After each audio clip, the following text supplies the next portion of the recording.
Bom, pessoal, boa noite a todos.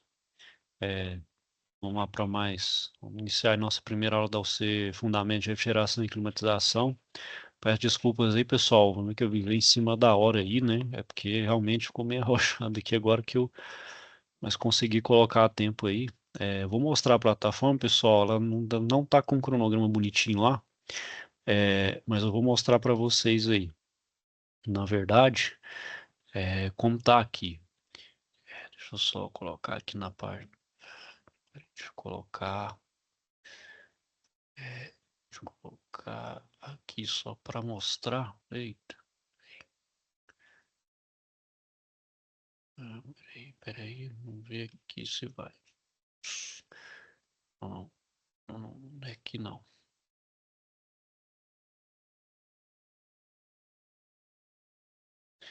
Isso, só mostrar aqui, pessoal.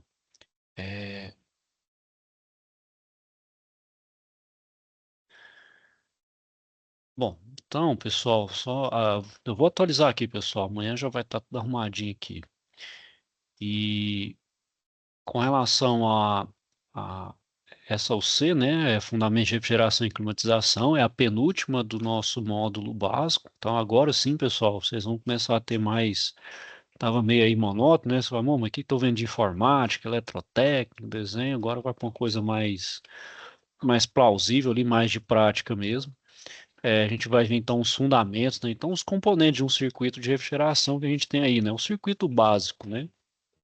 Vou falar aí para vocês. Vocês já vão ter uma espécie de aula, já vão ter uma aula prática já aí, né? Com os professores presencial. Início no dia 25, vai até o dia 17/3. Então a gente vai ter essa aula hoje, dia 27. Vamos ter uma próxima no dia 6 de março e a próxima no dia 13, certo? Creio que essas três aulas aí são o suficiente. Ela tem uma situação de aprendizagem aqui, pessoal, que é essa daqui, certo? Vou mostrar para vocês, é justamente essa. E vou também falar do conteúdo aí, né? Do que a gente precisa saber aí. Os fundamentos, pessoal, da refrigeração e climatização é justamente os componentes, né? Eu vou falar aí, mas eu vou primeiro falar daqui da atividade que vocês vão ter que fazer. Opa, pode falar, Elísio. Você quer falar alguma coisa?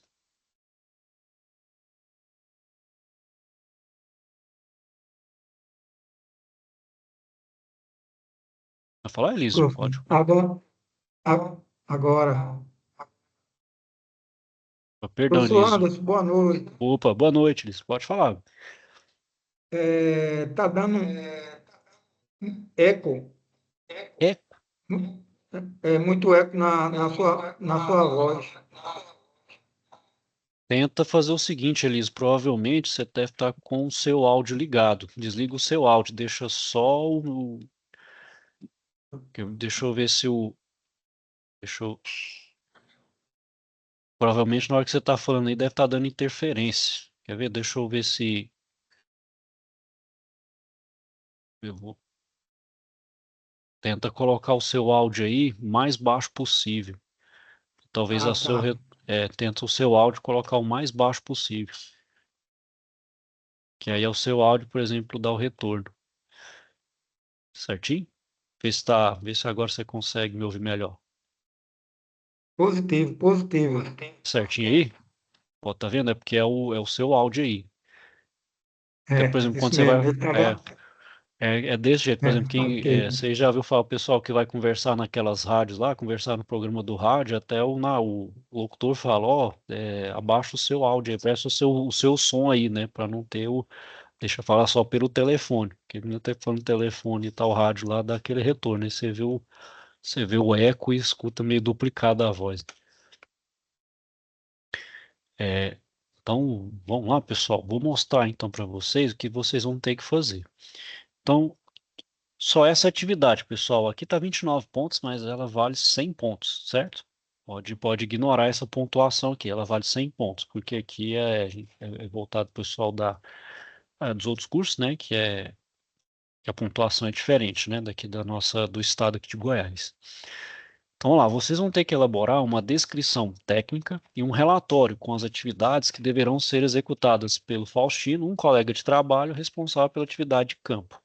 Este documento será o guia do Faustino, por isso é muito importante que o mesmo traga todas as informações e procedimentos necessários para a realização da atividade de campo. O serviço a ser executado é um processo de reoperação de um sistema de refrigeração de média temperatura, que opera com o fluido refrigerante, o HCFC R22. Então, o que vocês vão ter que fazer? Um fluxograma com um passo a passo das etapas necessárias para o processo de reoperação, né? Os elementos fundamentais que compõem o ciclo de refrigeração por compressão a vapor e a seleção das ferramentas necessárias para a execução do processo. Tudo isso aqui, pessoal, está lá no livro também. Eu vou falar aqui, né, no conteúdo, mas de forma mais completa, tem lá no livro. Eu vou até mostrar para vocês aqui, ó. Vamos ver, cadê o livro aqui, ó?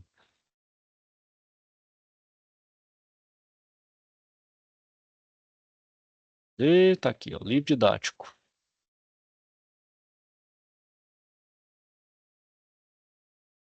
Fundamentos, ó, conceitos históricos,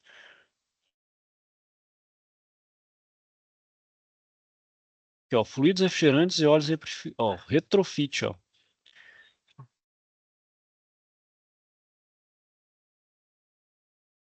Aliás, reoperação é isso aqui, pessoal. Primeiro você faz a reoperação, né, que é para fazer um teste de estanqueidade, evacuação e desidratação. Eu vou falar cada um pouquinho deles aí, certo? Testes e parâmetros de funcionamento, recuperação do fluido. Que o que que acontece, pessoal? Esse R22, ele é um fluido refrigerante que tem cloro, né? E descobriram que esse fluido, quando ele é liberado na atmosfera, esse cloro vai lá para a camada de ozônio e destrói a camada de ozônio, um dos principais responsáveis. Então, apesar de ter uma alta eficiência, ele entrou em desuso. Então, novos aparelhos que têm já não tem mais esse gás refrigerante e os que têm, os antigos, vão ter um prazo para fazer uma readequação. É um chamado retrofit ou reoperação. O que que é? Você retira esse gás e coloca um que é mais ou menos parecido, mas que não tem o nível de agressividade, por exemplo, do R22. Eu também vou falar isso para vocês, certo?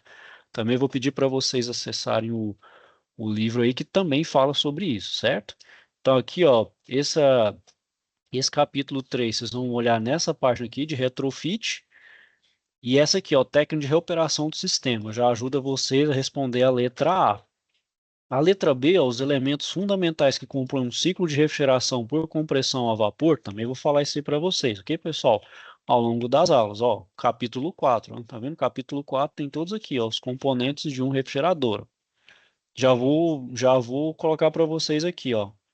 São esses quatro aqui, ó: condensador, evaporador, dispositivo de expansão, compressor. São esses quatro aqui. E outra, a seleção das ferramentas necessárias. As ferramentas vão estar aqui, ó. Vamos só ver aqui.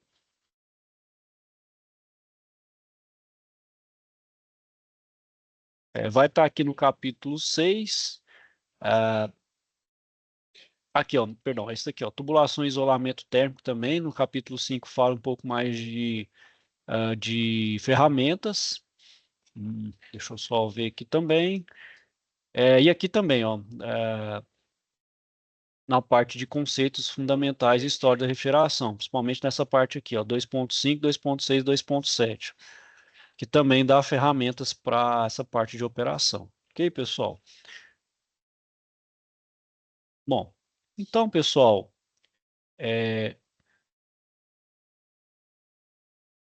como é que acontece, né? O que que é a marcha? O que que é o nosso sistema de refrigeração, né?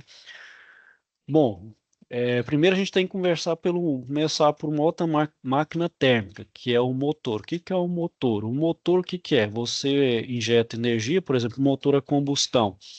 Você injeta gasolina, ar e uma fagulha, gera explosão. A explosão movimenta um pistão. Então você injeta uma energia química, essa energia química vai converter em energia mecânica. Então esse motor gira um eixo, esse eixo vai para a roda, movimenta o motor. Então você precisa de uma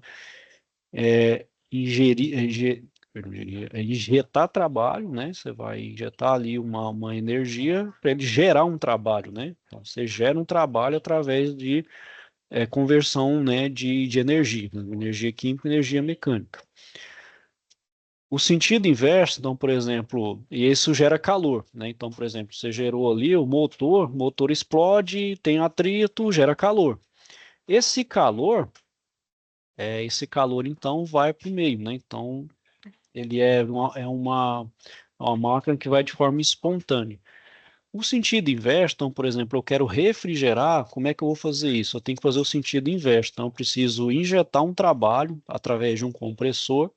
Esse compressor, o que que ele vai fazer? Ele vai movimentar um fluido refrigerante. Esse fluido refrigerante, ele vai trocar calor, ou seja, onde está quente, ele pega esse calor, né, vamos dizer assim, ele absorve esse calor e joga ar, vamos dizer assim, ele troca calor e o ar fica frio, né? Então, ele pega esse calor e refrigera, então, né, climatiza o meio ambiente. Aí ele pega esse calor e joga para fora, né? Então, o meu evaporador, né? Então, o que que a gente, quem já viu ali, né? A gente tem no interior o evaporador, onde meu ar quente troca calor com fluido pela tubulação, ele pega esse calor e climatiza o meu ar. Esse calor, por sua vez, ele é expulso, né? O meu compressor está rodando todo esse fluido aí, então o meu fluido vai agora pegar esse calor e jogar para fora. E para isso, então, ele vai passar por mudanças de estado, né? Então, por isso que fala, quando fala evaporador, o que que evapora? Não é o meu ar, o que evapora é o meu fluido refrigerante. Da mesma forma, condensador. Quando fala em condensador, não é o meu ar que condensa, é o meu fluido refrigerante. Esse meu fluido refrigerante está dentro de um sistema, está operando sob pressão. Então, ele vai ter uma oscilação de pressão, uma linha de alta, uma linha de baixa, né?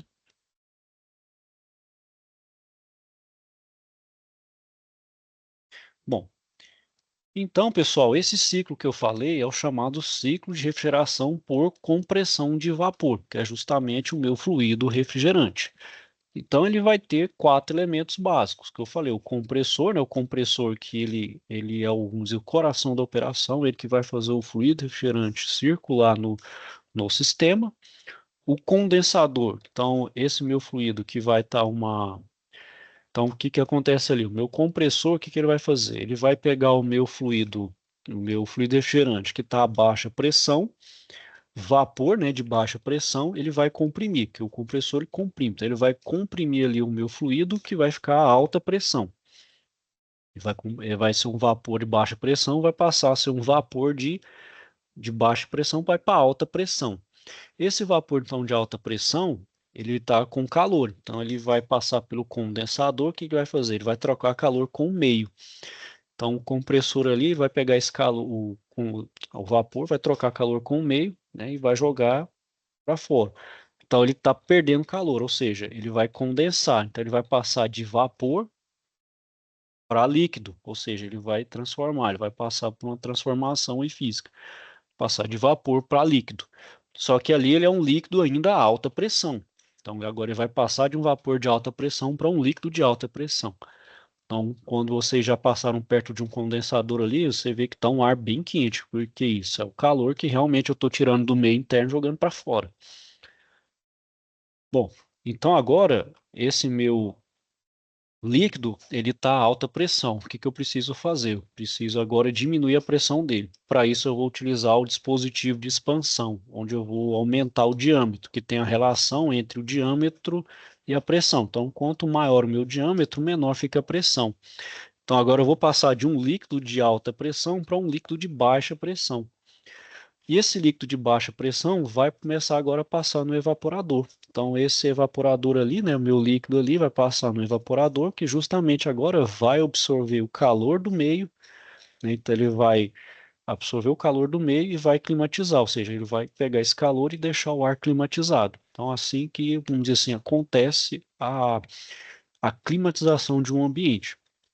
E esse fluido refrigerante, então, que agora estava como líquido de baixa pressão, ele vai mudar de estado, vai passar de líquido para vapor, porque ele está pegando o calor do meio interno ali e absorvendo. Então, ele vai passar de líquido de baixa pressão para vapor de baixa pressão. Aí ele volta, aí ele vai passar o circuito até chegar no compressor, e aí começa o meu ciclo tudo de novo, certo?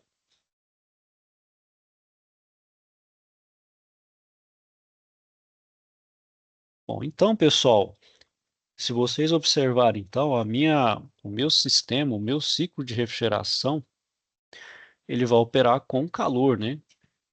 E o meu ciclo, se vocês observaram, ele tem então duas linhas. Ele tem uma linha chamada de baixa pressão, que compreende então o meu dispositivo de expansão e meu evaporador, e a linha de alta pressão, onde eu vou aumentar a pressão pelo compressor e ele vai passar lá no condensador. Então tem uma linha de baixa, uma linha de alta. Então, por exemplo, quando vocês viram lá, quando vocês vê um condensador ou um evaporador, tem uma etiquetinha lá, ó. Ou quando compram um sistema de ar-condicionado, tem lá qual que é o fluido, qual que é a linha de baixa, quanto que é a pressão da linha de baixa, a pressão da linha de alta. Tem esses dados e o chamado COP, que é a eficiência do meu ar-condicionado. Bom, então, pessoal, e se vocês perceberem, então, ocorre com o fenômeno do calor. O que que é o calor? O calor é energia térmica em trânsito. Então, vocês viram que como acontece, né? Então, eu preciso pegar calor de um ponto, pegar um calor, né? Um calor que eu preciso baixar a temperatura. Isso eu estou falando de um ciclo de climatização e refrigeração, né? O que que acontece também na geladeira? Eu preciso tirar o calor do alimento, né? Então, eu preciso pegar o calor do alimento e se eu fazer como? O meu fluido refrigerante, ele vai absorver esse calor do alimento para poder baixar a temperatura e conservar ele, tanto para resfriar ou para congelar. Então, eu tiro esse calor e jogo para fora, né? Então, a gente viu, por exemplo, na geladeira ali, a geladeira tem a serpentina ali do lado de fora. O que que é aquela serpentina ali? É o condensador, é quando ele joga o calor para fora. Tanto que o que o pessoal faz, né, de errado, inclusive, pendura a roupa para secar ali, e é justamente o que não pode. Aquela área tem que ser exposta mesmo para jogar calor, porque se você tampa ali a área de contato, o que acontece? Você o meu sistema não expulsa o calor.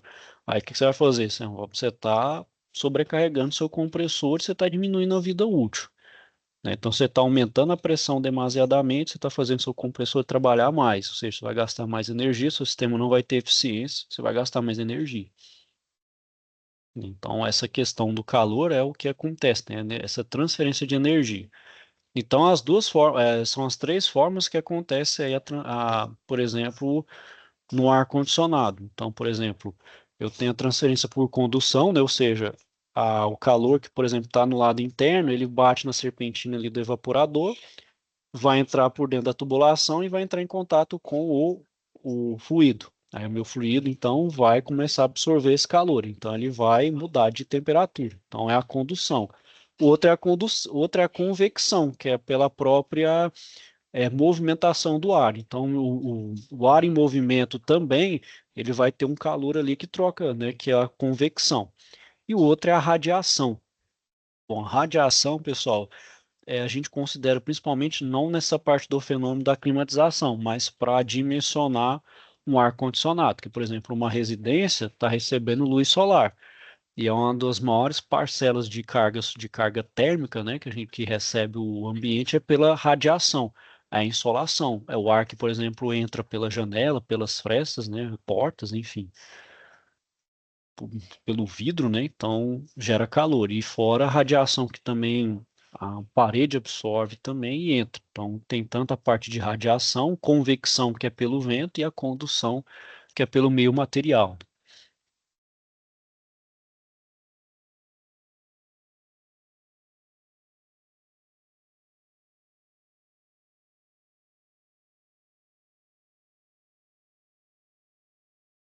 Bom, pessoal, então aí, vamos ver aqui não apareceu aqui. Bom, então, como eu falei, né, praticamente um sistema de refrigeração e de climatização são esses quatro elementos. Claro, vão ter outros elementos para poder fazer um controle e um auxílio desse sistema, ou para melhorar a eficiência, ou para garantir segurança, principalmente ali no compressor, ou para melhorar mesmo a eficiência do meu sistema como um todo.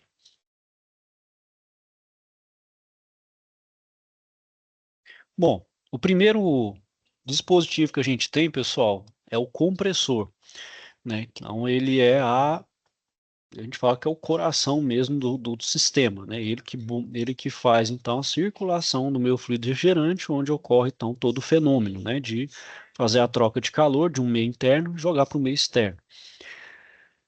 E esse compressor, pessoal, então, ele tem que ser dimensionado conforme a aplicação. É um sistema pequeno, é de pequeno porte, médio porte, grande porte. Quais são as temperaturas envolvidas, né? Qual é a potência? Qual é o fluido refrigerante, né? Claro, cada sistema vai ter um fluido refrigerante, né? Cada aplicação ele vai dar pressões diferentes, temperaturas diferentes, né? O local de instalação e o compressor tem tipos diferentes. Então ele pode ser do tipo hermético, semi-hermético e aberto. Bom, esse compressor hermético ele tem um motor e compressor montados em uma carcaça totalmente fechada, né? Então ele é fechado por solda e os fios componentes elétricos vai estar atravessando. Então geralmente ele é para sistema de pequeno porte e é nas aplicações domésticas, então como por exemplo os refrigeradores e o ar condicionado. Então sistemas pequenos ali, né, como já viu por exemplo o compressor de uma geladeira ou de um ar condicionado, você vê que ele é totalmente fechado. Então ele tem um óleo lubrificante ali próprio, então ele tem uma vida útil própria. Você não consegue fazer uma manutenção. Então ele vai ter uma vida útil pré-determinada, né? Então quer manter ele no seu máximo de eficiência, seu máximo de vida útil, então segue o que o fabricante determina, né? As recomendações, principalmente de instalação, de operação e de manutenção, você tem um máximo da vida útil. Então, não tem como, por exemplo, você fazer, por exemplo, uma troca de um componente interno ou óleo do compressor. Você só troca ele inteiro. Então, essa é uma desvantagem. Porém, ele é só utilizado em sistemas pequenos. Já os compressores semi-herméticos vão ter as partes mecânicas e elétricas juntas, mas não soldados, ou seja, já vai ter uma parte de acesso para justamente poder fazer a manutenção. Então, vai ser utilizado justamente nos aplicações de grande porte. E os abertos, né, pessoal, vai ter os elementos montados separadamente, né? Então, vai ter a parte mecânica e elétrica separada e e o acionamento de uma parte para outra, vamos dizer assim, né, para unir, vai ser por elementos de mar, ou por correia, né? No caso, por correia. E esse tipo de compressor vai ser utilizado, então, nas aplicações industriais, né? Então, nas grandes câmaras frigoríficas, sistemas de amônia, vamos utilizar esse sistema aí, né? Aí são compressores que vão exigir, por exemplo, uma manutenção, né, é, mais próxima, né, utilizando ali os planejamentos tanto o preventivo e corretivo, caso necessário, né. Bom, e conforme o acionamento, pessoal, né, o meu compressor, ele pode ser do tipo alternativo, né, usa um pistão, o rotativo de palheta, a gente tem um caracol que chama scroll, parafuso e centrífugo, né.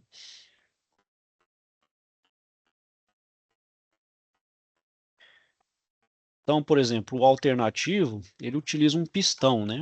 Os pequenos, né? Ele utiliza esse pistão, só que ele tem uma desvantagem, por exemplo, que ele vibra bastante, né? Dependendo ali a vibração do movimento alternativo gera uma vibração, e isso pode ser, assim, não ter e o ruído. Então, por exemplo, para sistema de refrigeração, de climatização, ar-condicionado, o alternativo, ou o compressor alternativo não vai ser o mais indicado. Gera muito barulho, né, e vibração. Já o rotativo, ele vai ter uma movimentação excêntrica, né? Então a palheta ele vai rotacionar aqui e vai ter a parte de entrada e saída, né? Então ele entra aqui e sai para um lado, né? E isso é pela variação do volume. Então, à medida que movimenta aqui, faz uma variação de volume, então ele comprime e joga para uma outra cavidade com, claro, uma pressão acima. E aqui ele tem uma limitação, que é 3 toneladas de refrigerante. Isso aqui, pessoal, é uma conversão. Se você quiser aqui, é só pesquisar conversão tonelada de refrigerante, ó. Então aqui, ó, conversão TR para lá, tá vendo? Ó, para BTU, TR para BTU, tá vendo? Ó? Então, uma tonelada de refrigerante é igual a 12.000 BTUs, ou seja, nesse caso aqui, ó, nosso sistema é limitado para 36 mil BTUs, então você não pode utilizar acima dele. O outro compressor aqui, pessoal, é o chamado caracol, né? Então ele é parede em forma de espiral, então uma parte fixa e o outro movimento. Então esse caracol ele pega de um lado e vai jogando até jogar na parte central e comprime, né? Esse aqui, pessoal, ele tem uma boa eficiência, né? Uma eficiência de compressão muito boa. E ele tem uma vantagem, ele é bem silencioso. Então, por isso que ele é utilizado nos sistemas de climatização. Então, esses ar-condicionados que a gente utiliza aí, ó, o residencial e esses, até em outro comercial, utiliza esse compressor. Porque ele não tem muita vibração, né? Porque ele é um movimento mais circular e ele é bem silencioso. Só que ele tem uma limitação de potência de até 30 HP, mas porém, para essa como diz, demanda aqui residencial, não precisa ter, nem precisa desse tanto de potência. A gente vai ver isso depois aí, quando for de fato fazer os cálculos, provavelmente na próxima ao C, a gente vai ver isso com mais detalhe. E o parafuso, pessoal, ele é um são dois parafusos ali, como não, são dois eixos, né? Então que ele vai fazendo a compressão. Então entra por um lado, admite por um lado e descarrega pelo outro, né? Ele permite, né, grandes volumes, né, no fluido na fase líquida, né? Ou seja, esse compressor, um outro adendo. Os compressores, pessoal, ele obrigatoriamente você não pode trabalhar com líquido. O meu fluido refrigerante tem que entrar totalmente em vapor, né? Porque o fluido ele é prejudicial, porque o fluido ele é mais denso e vai exigir mais pressão. E esses compressores não são feitos para trabalhar com líquido, ele tem que trabalhar como vapor, né? Então essa é uma coisa que eu vou falar mais para frente para vocês. Já esse tipo de compressor, que é o parafuso duplo, ele já tolera. Você pode ver que ele ainda tolera grandes volumes de fluido. Então ele é mais robusto, porém eles são maiores, são grandes, né? Então, baixo número de peças móveis, então também torna eficiente, que é basicamente um eixo, são dois eixos ali, os parafusos que vão se encontrar, como se fossem engrenagens. Então, esse aí tolera. Então, esse compressor ele é mais robusto nessa questão. Ele aceita líquido, porém, ele é só para sistemas muito grande porte, né? Onde eu tenho um grande fluxo de fluido refrigerante. E ele atende, tá vendo, até 750 toneladas de refrigerante, ó. Então, se multiplica 12 por 750, na verdade é 12 mil. Ó, 12 mil, ó. Então, você multiplica aí 12 mil vezes 750, tá lá, 9 milhões de BTUs. Realmente é para sistemas muito grandes mesmo. E o centrífugo, pessoal, ele parece muito uma turbina, né? Uma turbina aí de automóvel, aí, até na verdade, uma turbina também hidrelétrica, né? Então ele vai ter uma parte de admissão e outra que vai admitir ele a baixa pressão, depois ele sobe, né? Também é para grande porte, pode chegar até 100 graus, né, em múltiplos estágios, né, ele pode ter vários estágios e também vai atender uma capacidade muito grande de refrigeração de refrigerante, que é de 100 até 10 mil toneladas de refrigerante. Então esses dois últimos aqui, pessoal, são para sistemas de fato de grande porte. Bom, o condensador, pessoal, é um outro componente, né, que ele vai trocar o calor, né? Então ele vai pegar o meu fluido refrigerante que está, ele vai receber o fluido a alta temperatura, ou a alta pressão, né? Então ele está recebendo o fluido a alta pressão que veio do compressor e vai trocar esse calor. Então ele precisa trocar o calor com o meio. Isso vai ser pelo condensador, onde ele vai então o fluido trocar, ele vai mudar de estado, vai passar de vapor para líquido. E eu tenho duas formas de fazer essa troca de calor, por convecção natural ou convecção forçada. O que é a convecção natural? Eu não tenho nada que force aqui. Aqui, por exemplo, o meu fluido está passando aqui, ele vai trocar o calor nessa área toda aqui, então ele vai passando aqui externamente. E além disso, além do próprio ar, vai ter essas barras aqui, ó. Então, meu fluido está fluindo aqui pelo tubo e tem uma corrente de ar que passa aqui, ó. Então, É o fluido passando, trocando calor com o ar. Isso aqui é de forma natural, ou seja, não tem nenhum ventilador, nada que está forçando esse ar aqui. Qual que é a desvantagem, por exemplo, da convecção natural pela forçada? O natural, eu vou precisar de uma grande área, por exemplo, de contato, né? Uma área de contato para trocar calor, né? Então, você vê, na geladeira é um grande espaço ali, é uma grande área para fazer essa troca de calor. Já na convecção forçada, olha como é que é, o tanto que é menor. É porque aqui, ó, as minhas aletas estão bem aqui atrás, ó. Então, o meu fluido, ele troca calor aqui com o meio, só que agora eu vou ter um ventilador. Esse ventilador vai forçar, então, um ar ali com uma velocidade maior. Então, esse ar com a velocidade maior, eu consigo, então, ter uma menor área de contato e eu consigo ter uma melhor troca de calor. Então, você pode ver que o condensador ali e a serpentina é bem menor do que aqui, ó. Então, você pode ver que é visivelmente bem menor, né? Só que aqui você vai ter precisado do quê? De um ventilador, ou seja, você vai ter um gasto de energia. Então, você vai ter que ter um gasto de energia para fazer, para colocar o ar aqui, ó. Você vai movimentar o ar aqui. Aí você consegue ter uma troca de calor mais eficiente. Então você vai precisar de uma área de contato menor. Já aqui não, aqui eu não vou precisar de preocupar com ventilação, só que aqui eu vou precisar de uma área de contato bem maior. Hoje as geladeiras, pessoal, as geladeiras mais modernas, é, essa troca natural está nas laterais, está nas paredes laterais. Então você pode ver que quando vai instalar a geladeira, eles pedem que tenha um espaço, principalmente nas paredes laterais. E até tem um aviso, cuidado, superfície quente. De fato, se você colocar a mão na parede da geladeira lateral, tá lá, realmente está quente, porque está trocando calor.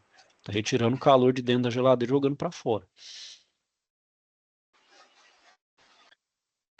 Interessante ver. Certo, pessoal? Bom, e o outro componente que faz parte do circuito é o dispositivo de expansão e o evaporador, né?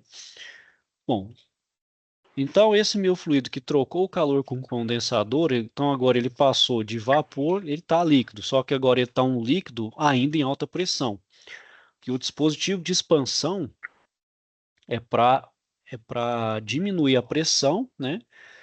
E deixar ele na fase líquida, porém a baixa pressão.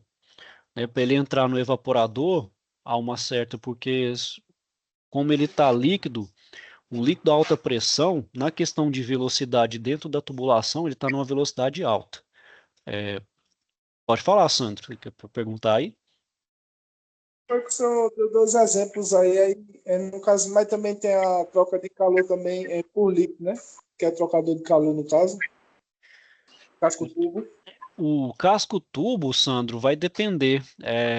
Aí vai depender do seu sistema. Por exemplo, esse sistema mais simples não precisa. Ele já é o suficiente, só o condensador e evaporador.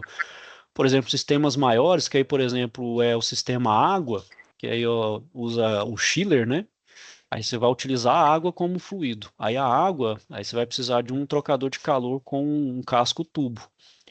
Aí já é um sistema maior, um trocador de calor maior, você vai utilizar o casco tubo, ou também, se o casco tubo não for suficiente, você utiliza a torre de resfriamento. Então, quem já viu aqueles sistemas grandes dutados ali, os grandes sistemas com dutos, vocês viram que geralmente tem uma grande torre ali. Aquela torre é a torre de resfriamento.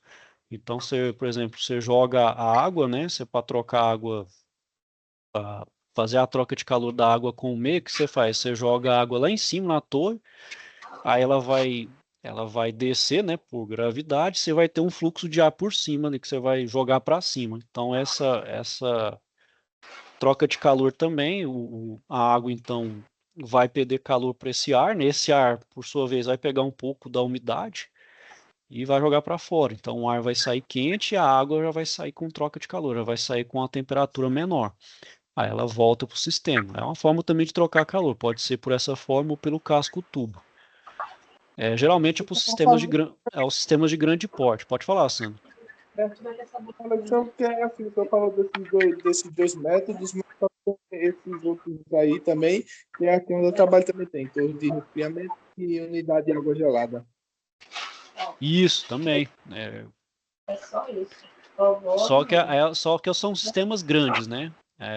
Por exemplo, claro, ele tem os mesmos É, dispositivos, mas vai ter, como eu falei, vai ter esses componentes a mais justamente para dependendo do meu fluido, né? Por exemplo, a água vai necessitar desse trocador de calor aí, né? Já com esses fluidos refrigerantes simples, igual tem no nosso sistema mais simplificado aqui, né? Por exemplo, os splits, ou até o mesmo VRF vai só nesses componentes mais básicos mesmo, não há necessidade de uma troca de calor.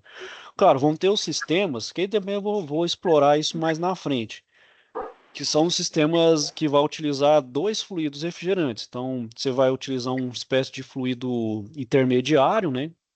Isso para o quê? Para você fazer, por exemplo, sistema de câmara fria. Sistema de câmara fria, você vai ter uma área de resfriar e outra de congelar. Então, para isso, você vai utilizar dois fluidos refrigerantes.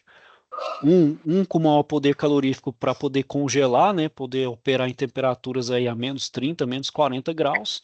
E outro sistema de resfriamento, que vai operar lá 5, 6 graus, né? Aí você utiliza dois fluidos aí no sistema, para poder ter duas formas, né? Duas câmaras de refrigeração aí. Bom, e esse dispositivo, consegui responder aí, Sandro, sua questionamento aí?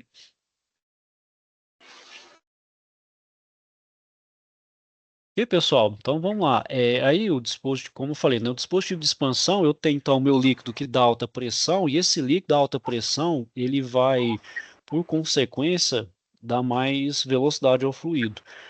E ele, para ele chegar no evaporador, ele não pode estar muito rápido, porque se o meu fluido escoar muito rápido pelo evaporador, o que vai acontecer? Ele não vai conseguir pegar o calor do meio interno. Então ele vai passar muito rápido pelo evaporador, ele não vai conseguir trocar de forma eficiente calor com o meio. Então ele não vai conseguir pegar esse calor do meio. Então ele precisa então expandir para ele chegar então com a velocidade menor. O meu fluido chegando com a velocidade menor, aí sim ele vai ter o tempo suficiente para absorver o tanto quanto possível, né, da forma mais eficiente possível, o calor do interior aqui e jogar para fora, né? Então ele conseguir climatizar o meu ambiente de forma eficiente. O evaporador é justamente isso aí, né, que absorve então o calor do ambiente, onde vai reduzir. A gente tem dois tipos de evaporadores, né? A gente tem os de placa, né? Esses que tem de placa é o que é utilizado nos nossos refrigeradores, né? O refrigerador e os freezers, né? E o sistema de circulação forçada, que a gente vai ter esse aqui, que vai ter os ventiladores, né? Que pode ter a circulação forçada, que tem aqueles ventiladores que vai ajudar nessa insuflação de ar aí para dentro do ambiente, né?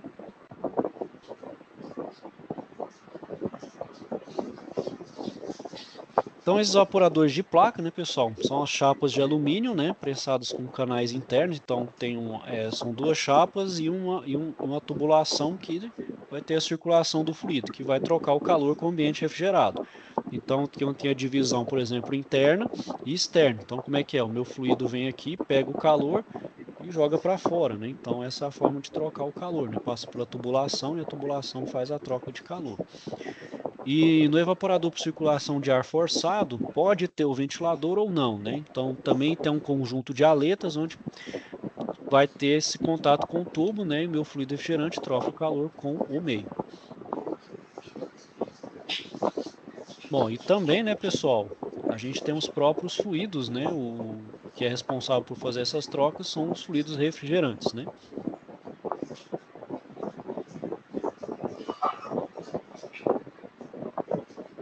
Ó, um minutinho, pessoal.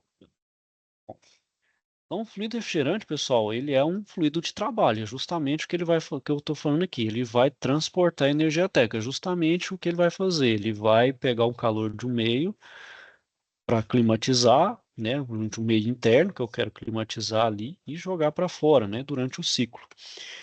E como se escolhe, né, conforme a aplicação, e geralmente ele é composto de dióxido de carbono, né, pode ser o dióxido de carbono, pode ser amônio, dióxido de enxofre, cloreto de metilho e hidrocarboneto. E qual que é um fluido aí desejável? Que não seja inflamável, né? Ou seja, que não venha explodir por questão de segurança, não pode ser tóxico nem corrosivo, tem que ser inerte quimicamente e inodoro para justamente, né, o risco à segurança e ao meio ambiente sejam reduzidos, né? Só que não tem um fluido perfeito, né? Então, não tem, ele não atende todas as aplicações atuais. Então, vai ter diferentes tipos, né? Então, por exemplo, nos grandes sistemas aí de câmara fria, ainda não acharam um fluido refrigerante melhor do que a amônia. A amônia, ela tem ali uma capacidade de calorífica ali, de retirar calor muito grande. Então, a amônia hoje ainda é bastante utilizada, e que até hoje a pesquisa, né, mesmo pesquisa avançando com novos fluidos refrigerantes, não acharam um que substitua à altura a amônia. Né? A amônia a gente sabe que ela é totalmente tóxica, né? Então, para instalar ali na câmara fria, para ter um circuito, eu tenho que ter todo o dispositivo de controle de segurança possível. A gente viu, a BRF aqui de Rio Verde, em Goiás, teve um acidente um pouco tempo atrás em questão de amônia. Vazou amônia, 2 operadores infelizmente vieram a óbito. E foi, né, teve vazamento, né, aí então você tem que já, vazamento, menor que seja, já tem que ter um sistema de alarme, já evacuar o tanto, já evacuar sem nem pensar 2 vezes, né? Porque a amônia, você não consegue sentir o cheiro e respirar, e até pela pele você intoxica e morre. Então, ele vai já é fatal. E por um pouco você respira já é o suficiente para causar a morte. Então, tem que ser assim, o sistema de segurança tem que ser o mais perfeito mesmo, não pode ter problema, não pode ter margem para erro nisso.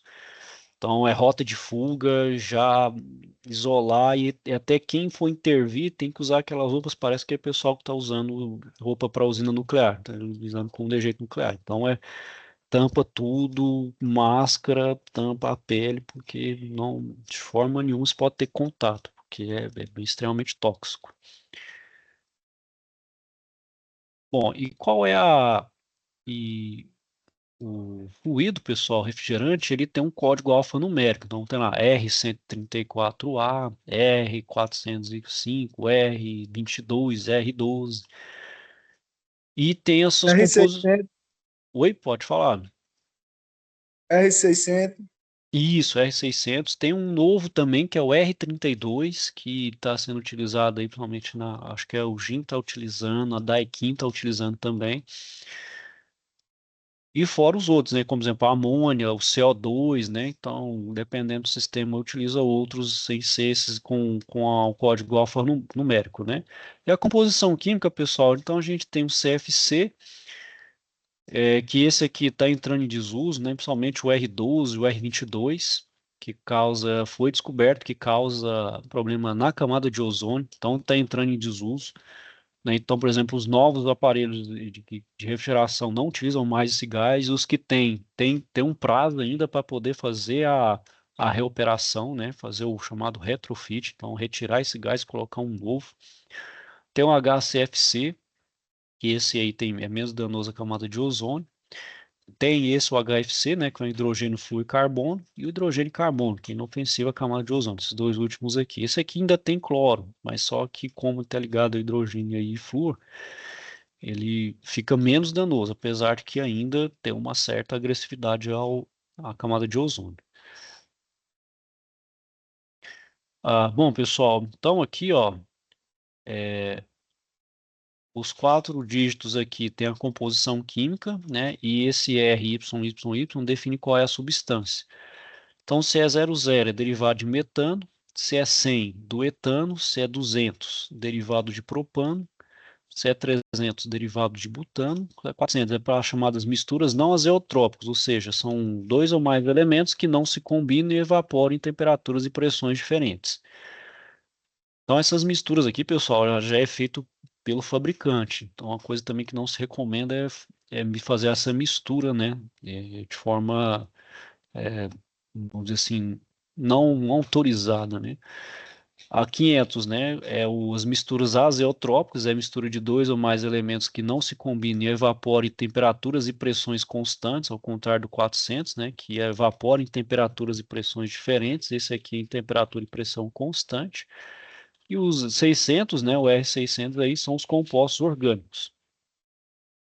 né? Então, os mais utilizados são esses aqui, pessoal. Então, a gente tem o R12 e o R22, que ele tem cloro, né? São bons, termodinamicamente são bem eficientes.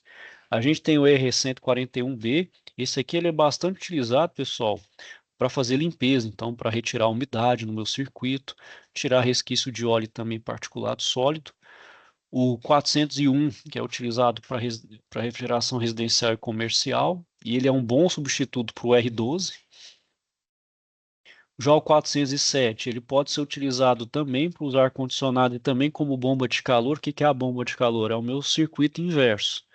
Então, é quando ele funciona no ciclo de aquecimento. Aí é quando inverte, né? O evaporador vira condensador, o condensador vira evaporador. É quando eu preciso colocar calor para dentro do ambiente, né? Então, é o inverso. Ao invés de retirar calor e climatizar, eu jogo calor para dentro, né? Então, funciona como um aquecedor. E ele também é um bom substituto para o R22. O R134 a gente também vê na residencial e comercial e também para os automóveis, né? Então, o ar-condicionado de carro utiliza muito o R134A. O 404, ele também é utilizado para residencial, comercial, industrial e retrofit, né? Para um substituto para o R502. 410 também ele é um bom substituto para o R22. O 417 ele tem uma boa capacidade com capacidade inferior a 5 toneladas de refrigerante e é um bom retrofit para o R22. E o 437 também pode ser encontrado no ar-condicionado automotivo, na doméstica, comercial e industrial. E além disso, pessoal, nos cilindros, né, quando você compra os cilindros desses gases refrigerantes, ele também tem uma coloração própria, né? Então, o cilindro próprio tem lá. Claro, ele tem uma etiqueta, mas a coloração nos ajuda a identificar. Então, R134, e isso da fabricante DuPont, né, que é uma das principais fabricantes aí de gás refrigerante. Ok, pessoal? Então, é isso aí que eu queria falar para vocês. Alguém tem alguma dúvida aí, questionamento?